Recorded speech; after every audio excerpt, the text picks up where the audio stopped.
देखिए हमारे पास क्वेश्चन दी हुई है सर्कल की। In the given figure a circle inscribed in triangle ABC touches it's sides AB, BC and AC at points D, E and F respectively. If AB is equal to 12 centimeter, BC is equal to 8 centimeter and AC is equal to 10 centimeter, then find the lengths of AD, BE and CF.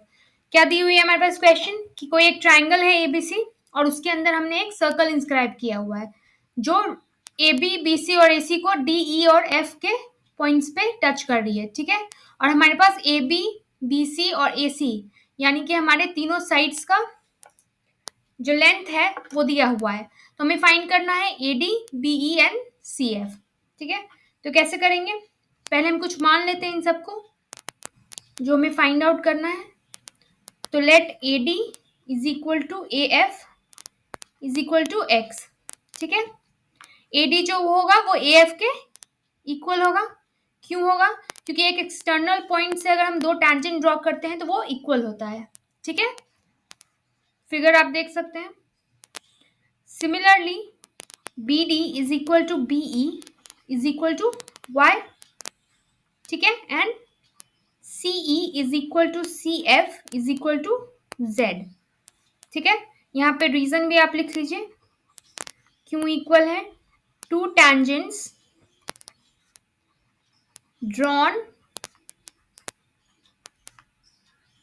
from an external point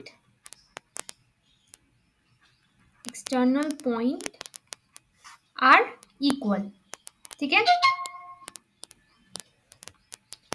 हमारे पास question में A B क्या दिया हुआ है 12 centimetre, हम ये भी लिख लेते हैं A B is equal to 12 centimetre, ठीक है।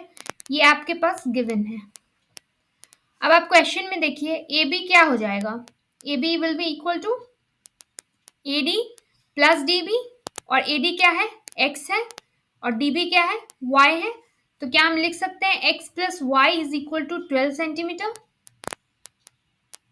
बिल्कुल लिख सकते हैं, ठीक है। इसको हम इक्वेशन 1 मान लेते हैं।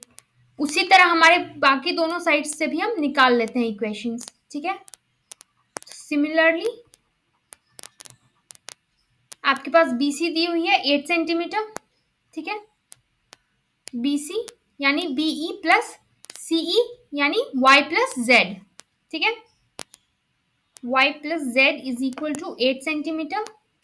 This will be equation 2. And again,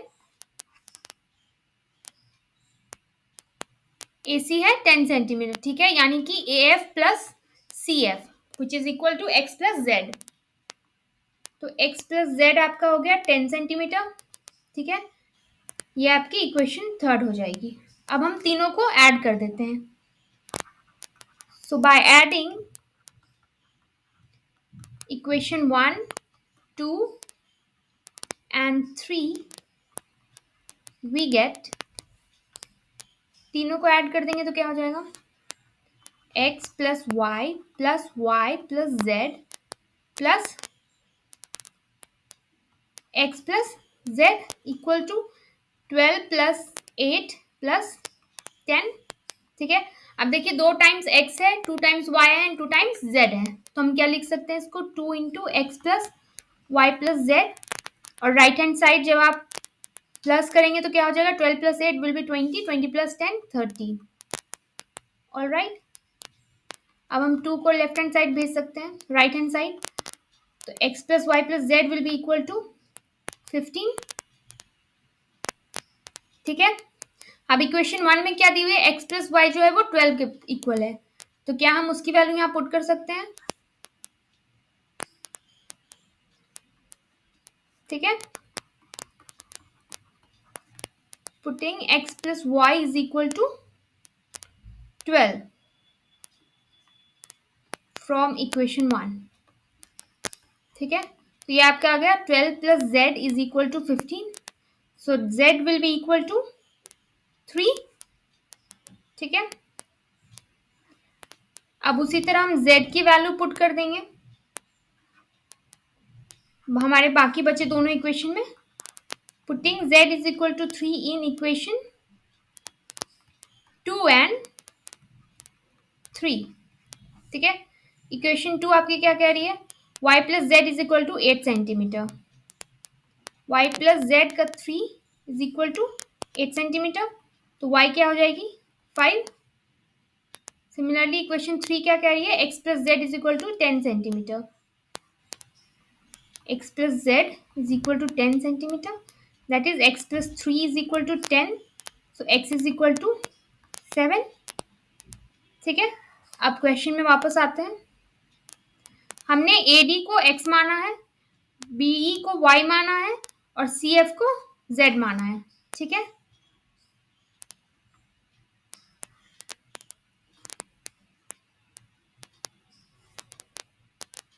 therefore AD is equal to 7 centimeter, BE is equal to 5 centimeter and CF is equal to 3 centimeter।